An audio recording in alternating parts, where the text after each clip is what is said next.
Good morning, everyone. Today we will continue our poem The Tale of Custard the Dragon, written by Ogden Nash. Till now, we have read in this poem a pirate has entered the White House of Belinda through window, and all the pets were terrified to see a pirate. Now we will read the reaction of all characters when they saw the pirate. So let's begin the poem. Belinda paled and she cried, "Help, help!" But Mustard fled with a terrified yelp. Ink trickled down to the bottom of the household, and Little Mouse blinked strategically mousehold. बिलिंडा पेल्ड होना है डर के कारण पीले पड़ जाना, कि जैसे ही बिलिंडा पायरेट को देखती है, she went पेल्ड with fear and she cried help help, she cried for help. But mustard fled with a terrified Yelp. Yelp means shout, cry. तो मस्टर्ड भी क्या करता है, वो भी हेल्प के लिए बाहर नहीं आता, वो भी क्या करता है, क्राई करता हुआ वहां से डर के कारण भाग जाता है. He ran away crying with fear. Ink trickle down to the bottom of the household. अब इंक क्या करता है, trickle means went slowly. Ink भी वो भी हाउस होल्ड के बॉटम में या बेसमेंट में धीरे धीरे चुपके से खिसक जाता है. Ink quietly slip down under the household golds या basement of the house. And little mouse Blink strategically mouseholed means एक हॉल में जाकर छिप जाना, माउस के जो हॉल होते हैं. तो माउस जो ब्लिंक था वो भी क्या है, कावर्ड प्रूव होता है, वो भी कोई अपनी ब्रेवरी शो नहीं करता. वो भी जैसे ही पायरेट को देखता है, he found a shelter in a hole, ठीक है, instead of chasing the pirate. तो इस स्टेंजा में पॉइंट हमें क्या बता रहे हैं कि कैट, माउस, डॉग, ये जो हमेशा ही always boasted of their bravery were actually कैसे होते हैं, टिमिड और वीक. ठीक है, कि अब यहाँ पर पायरेट को देखकर वो अपनी ब्रेवरी प्रूव नहीं करते हैं, वो दिखाते हैं कि वो कैसे हैं, timid and weak. But up jumped Custard, snorting like an engine, clashed his tail like irons in a dungeon. With a clatter and a clank and jangling squarum, he went at the pirate like a robin at a worm. अब देखो, in this stanza, the poet is describing the behavior of the Custard when he saw the pirate. अब उसका reaction क्या होता है custard का, वो जैसे ही पायरेट को देखता है, ही जम्प्ड अप एट वंस, और he was snorting like an engine. Snorting होता है आवाज़ें निकालना, और एक इंजन जैसे आवाज़ करता है उस तरह से आवाज़ें निकालना शुरू कर देता है. Clashed his tail like irons in a dungeon. Dungeon होता है प्रिजन, और आयरन की मीनिंग है iron chain, iron bars. Clashed stuck करना, कि वो अपनी टेल को, जैसे ही उसने पायरेट को देखा, उसने अपनी टेल को ग्राउंड पर, फ्लोर पर स्टक करना शुरू कर दिया. किस तरह से, जैसे कि प्रिजन में आयरन की जो चेन्स होती हैं उनको फ्लोर पर जैसे मारा जाता है, स्टक किया जाता है, तो वो आवाज़ें निकालती है, उसी तरह से उसने भी क्या करना शुरू कर दिया, made sound like an iron chain. He stuck his tail angrily here and there, या फ्लोर पर उसने उसको स्टक किया, ऑन द फ्लोर, और उसके बाद he made sounds like an iron chains of prisoners. With the clatter and clank and jangling squirms, की meaning होता है ट्विस्ट करना, अपनी बॉडी को उसने क्या करना, मोड़ना, जैसे इधर उधर. तो he twisted his body in order to attack the pirate, कि जैसे ही उसने पायरेट पर अटैक करने के लिए बॉडी को ट्विस्ट किया, तो उसके अंदर से भी क्या है, साउंड निकलना शुरू हो जाता है. क्लैटर, क्लैंक, जिंगलिंग, ये सारे वर्ड जो हैं साउंड के लिए यूज हुए हैं. कि he made sharp loud ringing sounds when he twisted his body in order to attack the pirate. He went at the pirate like a robin at a worm. अब उसने pirate पर, went का मतलब attack कर दिया. किस तरह से अटैक किया, जैसे कि एक रॉबिन बर्ड एक वर्म पर अटैक करती है. वर्म का मीनिंग है इंसेक्ट. जैसे कि एक रॉबिन बर्ड इंसेक्ट को पकड़ने के लिए उस पर अटैक करती है, झपटा मारती है, उसी तरह से कस्टर्ड जो ड्रैगन था, उसने भी क्या किया, उसको पायरेट के ऊपर अटैक कर दिया. तो इस तरह से पॉइंट ने यहाँ पर कस्टर्ड की ब्रेवरी शो की है, कि उसको कैसा दिखाया गया था, कावर्ड दिखाया था, बट उसने यहाँ पर वो क्या शो कर रहा है, अपनी ब्रेवरी शो कर रहा है. The pirate gaped at Belinda's dragon and gulped some gorge from his pocket flagon. He fired 2 bullets, but they didn't hit, and Custard gobbled him every bit. अब in this stanza, the poet is describing the reaction of pirate. कि जैसे ही उसने देखा कि custard जो dragon था उसके ऊपर अटैक कर देता है, तो पायरेट का क्या रिएक्शन होता है. The pirate gaped at Belinda's dragon, वो बिलिंडा के ड्रैगन को गैप्ड होता है, looked with mouth wide open, कि वो उसे एकदम सरप्राइज से उसका मुंह खुला का खुला रह जाता है जब उसने देखा कि बेलिंडा के ड्रैगन ने उसके ऊपर अटैक कर दिया। And gulped some grog, gulped means swallowed कर जाना, निगल जाना। गॉर्ज का मीनिंग है यहाँ पर कोई वाइन या अल्कोहल उसके पास था। और pocket फ्लैगन, फ्लैगन means a large bottle for wine, तो वो क्या करता है, एक लार्ज बॉटल ऑफ वाइन अपने पॉकेट से बाहर निकालता है और उसको गल्प मतलब पी जाना या ड्रिंक करना। तो इस तरह से he took out a big bottle of wine from his pocket and gulped some of it. He fire 2 bullets but they didn't hit, और फिर वो क्या करता है, ही फायर 2 बुलेट्स, 2 गोलियां उसके ऊपर चला देता है from his pistols but they didn't hit the dragon. और फिर कस्टर्ड क्या करता है, कस्टर्ड गॉबल्ड हिम एवरी बिट, गॉबल्ड का मतलब निगल जाना, पकड़ना, ग्रीडली उसे खा जाना। तो custard cot hold of the robber या फिर pirate and greedily at every bit of him, और उसे पूरी तरह से खा जाता है, पकड़ता है और खा जाता है। तो इस तरह से ड्रैगन जो है अपनी बहादुरी यहाँ पर शो करता है कि वो कितना ब्रेव है। और सभी पैट्स जो है वो क्या प्रूव होते हैं, कावर्ड प्रूव होते हैं। Belinda embraced him, Mustard licked him, no one mourned for his pirate victim. Ink and Blink in glee did guide it around the dragon that ate the pirate. अब इस stanza में सभी पेट का reaction बताया गया है। इट मीन्स चेंजिंग बिहेवियर उनका, pirate के मरने के बाद या ड्रैगन ने जब पायरेट को निगल लिया है उसके बाद अब जो सभी पैट थे या बेलिंडा थे उन सभी का बिहेवियर क्या हो जाता है, चेंज हो जाता है। बेलिंडा एम्ब्रेस्ड हिम, बेलिंडा जैसे ही पायरेट को उसने मार दिया है कस्टर्ड ने, तो वो उसे क्या करती है, लविंगली उसे एम्ब्रेस्ड करना, गले लगाना। She hugged him out of love and gratitude. Mustard क्या करता है, मस्टर्ड जो कि डॉग है वो भी अप्रिशिएट करता है उसकी ब्रेवरी की, कैसे, by licking him, lick him मतलब लिक करता है उसे। No one mourn for his pirate victim, और कोई भी पायरेट जिसकी डेथ हो चुकी है उसके ऊपर कोई भी अफसोस नहीं करता। मॉर्न होता है फेल्ट सोरो, दुख मनाना, कोई भी दुख नहीं मनाता। Nobody lamented the death of pirate. Ink and Blink in glee did guide it, ink और ब्लिंक जो कि इंक क्या है, किटन है, और ब्लिंक क्या है, माउस है, वो भी दोनों क्या हो जाते हैं, बहुत खुश हो जाते हैं। ग्ली मीन्स हैप्पी होना, जॉय, खुशी दिखाना। किटन एंड माउस या Ink and Blink were so delighted, और वो खुशी के कारण क्या करना शुरू करते हैं, guide around the dragon that ate the pirate. Guide होता है moved around in a circle, circle में मूव करना। सो कैट एंड माउस या kitten and mouse were so delighted that they ran around the dragon in circle, circle में उसके चारों तरफ घूमना शुरू कर देते हैं, और जिसने कि अभी अभी पायरेट को निगल लिया है या खा लिया है।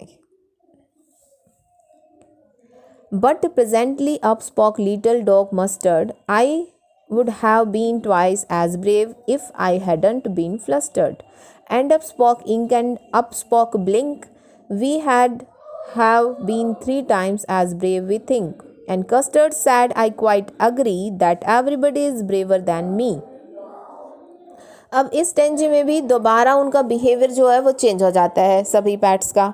अब वो सब क्या कहते हैं, सबसे पहले कौन बोलता है, मस्टर्ड, लिटिल डॉग जो है उसने क्या कहा, I have been twice as brave if I had been flustered. Flustered होता है कन्फ्यूज्ड, कि यदि मैं कन्फ्यूज्ड नहीं हुआ होता तो 2 गुना ब्रेवरी से मैं उसका सामना करता, मतलब पायरेट का मैं 2 गुना ब्रेवरी से सामना करता। After that Ink and Blink spoke, उन दोनों ने क्या कहा, वो 3 गुना ब्रेवरी अपनी दिखाते, वो 3 गुना ब्रेवरी से पायरेट का सामना करते।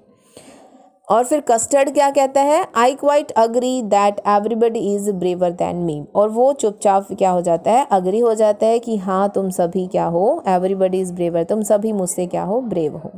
तो इस तरह से कस्टर्ड के जो रिमार्क दिया है कि हाँ सभी तुम क्या हो, everybody is braver than me, तो ऐसा करके यहाँ पर क्या है, उसके रिमार्क में आयरनी है, क्योंकि उसे पता है कि उसका मतलब क्या है, कि वो जो कह रहे हैं उसके अपोजिट है, कि कह रहे हैं कि हम बहुत ज़्यादा ब्रेवरी से उसका सामना करते, लेकिन रियल में सभी क्या हैं, कावर्ड हैं। Belinda still lives in her little white house with her little black kitten and her little grey mouse and her little yellow dog and her little red wagon and her really truly little pet dragon। अब देखो ये stanza क्या है, repetition है first stanza की। अब इसमें यहाँ पर सिर्फ ये डिफरेंस है कि यहाँ पर क्या लिखा गया है, स्टिल, कि जब पायरेट को ड्रैगन निगल लेता है, खा लेता है या उसकी डेथ हो जाती है, उसके बाद अभी भी बेलिंडा कहाँ पर रह रही है, अपने वाइट हाउस में रह रही है, अपने सभी पेट के साथ रह रही है। She lives with her little black kitten, grey mouse and little yellow dog, little red wagon और her little pet dragon. Belinda is as brave as a barrel full of beers, and Ink and Blink chase lions down the stairs. Mustard is as brave as a tiger in a rage, but Custard keeps crying for a nice safe cage. अब देखो ये stanza भी क्या है, four स्टेंजे की repetition है, four stanza यहाँ पर रिपीट किया गया है। बस इन दोनों स्टेंजेस में क्या डिफरेंस है कि वहाँ पर वॉज था, बिलिंडा वॉज एज ब्रेव एज, यहाँ पर क्या उन्होंने यूज़ कर दिया इज़, कि वो अभी भी क्या कर रहे हैं, अपनी ब्रेवरी की एज इट इज़ बूस्टिंग कर रहे हैं, बढ़ाइयाँ मार रहे हैं, वास्तव में वो ब्रेव नहीं है। ठीक है, कि बिलिंडा भी उतनी ही ब्रेव है जितनी कि बैरल फुल ऑफ बियर्स है, इंक और ब्लिंक जो हैं वो भी क्या है, उतने ही ब्रेव हैं जितने की लायंस है, कि chase away Lions down the stairs, और जो मस्टर्ड है वो भी कितना ब्रेव है जितना कि एक टाइगर गुस्से में होता है, और कस्टर्ड जो है वो हमेशा ही क्राइंग करता रहता है नाइस सेफ केज के लिए। ठीक है, he still keeps crying for a nice safe cage.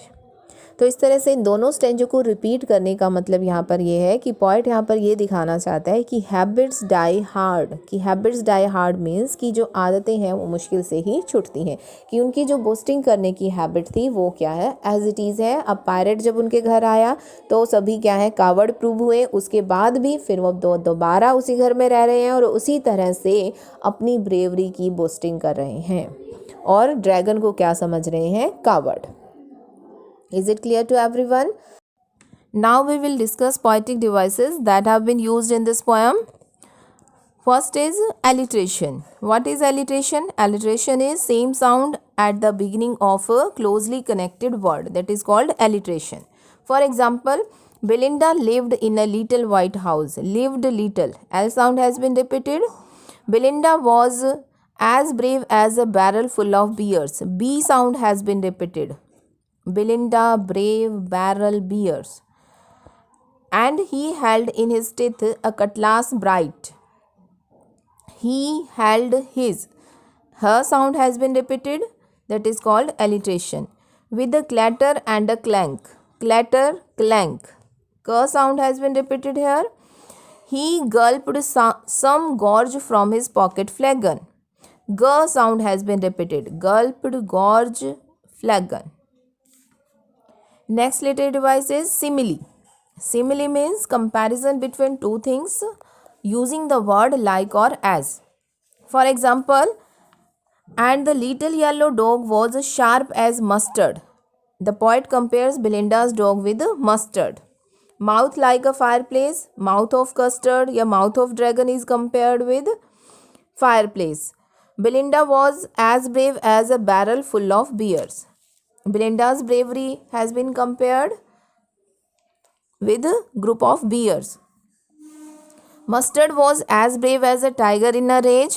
Bravery of mustard या bravery of dog is compared to the bravery of a tiger in a rage. Snorting like an engine. Loud snorting या loud sound of custard is compared to the sound of an engine. Clashed his tail like irons in a dungeon. Tail of the dragon is compared to the chain in prisons. He went at the pirate like a robin at a worm. It means जब custard उस पर attack करता है तो वो किसको compare किया गया है कि the attack of custard on pirate is compared to that of the bird robin on the worm. Clear कि बहुत सारी लिटरेरी डिवाइस है यहाँ पर सिमिली। पोएम भी आपकी लंबी है, बड़ी है। Next is metaphor. मेटाफर क्या होता है? Comparison between two things without using the word like और as. For example, chimney for a nose, तो the poet compares the dragon nose with a chimney without using the word like और as. daggers on his toes, here the poet compares the sharp nails on the toes of the dragon to daggers without using the word like or as.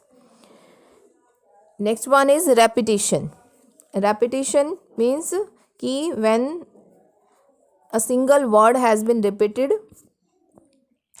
In the whole stanza that is called repetition. अब देखो repetition यहाँ पर little की है, little word has been repeated in first stanza, second stanza, 13 stanza. Next, Belinda tickled him, she tickled him unmerciful. Tickle word has been repeated. Pistol in his left hand, pistol in his right. Pistol, repetition of pistol. ठीक है, pistol word has been repeated here, that is called a repetition. Suddenly they heard a nasty sound. Suddenly word has been repeated. Next one is anaphora. When a writer repeats the same word at the beginning of 2 or more lines, that is called anaphora. For example, and a little yellow dog and a really truly little pet dragon. And word has been repeated at the beginning of 2 sentences, that is called anaphora. In second stanza, and the little grey mouse and the little yellow dog. And word has been repeated at the beginning of 2 lines, that is called anaphora. Next one, allusion. Allusion क्या होता है? Allusion means indirect reference और suggestion, कि एक reference दिया जाता है किसी भी वेल नोन पर्सन, प्लेस या थिंग का, that is called allusion. For example, Ink Blink and Mustard they rudely called him Percival. ठीक है, तो यहाँ पर क्या है, एक रेफरेंस दिया गया है लेजेंडरी नाइट परसिवल का, जो one of the knights of king Arthur who was renowned for his strength and fighting powers, but he shows coward या फिर कावर्डली डिमांडेड एज अ, जैसे कि ड्रैगन डिमांड करता है नाइस सेफ केज की, उसी तरह से परसिवल भी क्या दिखाता है, अपनी कावर्डनेस दिखाता है, कारण दिखाता है. तो यहाँ पर किसका रेफरेंस दिया गया है, परसिवल का. सो दैट इज कॉल्ड इल्यूजन. जैसे कि हमने अमेंडा पोयम में भी पढ़ा था, रेपुंजल का जो रेफरेंस दिया गया था, so that is called illusion. Next is onomatopoeia. Onomatopoeia क्या होता है, is a figure of speech in which words imitate the sound और साउंड्स दे डिस्क्राइब. ठीक है, जैसे कि जो वर्ड दिया जाता है कि जो साउंड है वो प्रोड्यूस करते हैं सेम मीनिंग एनिमल्स के, that is called onomatopoeia. For example, Blink said week. Here the poet uses the word week to describe the sound, कि द माउस जो होता है वो यूज़ करता है इस साउंड को. Meowch cried Ink. Meowch gives the sense of mewing of a cat. With a clatter and a clank and a jangling squirm. तो यहाँ पर भी clatter, clank and jangling give the impression of a metallic object that is hitting the floor on another object and making a loud noise. So different word यहाँ पर sound के use किए गए हैं, that is called onomatopoeia. Last one is transfer epithet. Transfer epithet is a poetic device in which an adjective is used not with the noun which it normally qualifies but with some other noun. ठीक है, किसी दूसरे noun को qualify करता है. For example, but custard cried for a nice safe cage. अब देखो, safe word, safe adjective has been used with cage, but it is not the cage that is to be safe but the dragon. ठीक है, adjective जो safe है इसे transfer कर दिया गया है ड्रैगन से केज की तरफ, that is called transfer epithet. Next, but mustard fled with the terrified Yelp. अब देखो यहाँ पर भी इट इज़ मस्टर्ड या it is mustard the dog who is terrified at the site of the pirate, note the Yelp. Clear कि terrified जो adjective है उसे येल्प नाउन के लिए यूज़ किया गया है, बट टेरिफाइड कौन है, मस्टर्ड है, येल्प नहीं है. So epithet terrified has been transferred from Mustard to yelp. Is it clear to everyone? Thank you.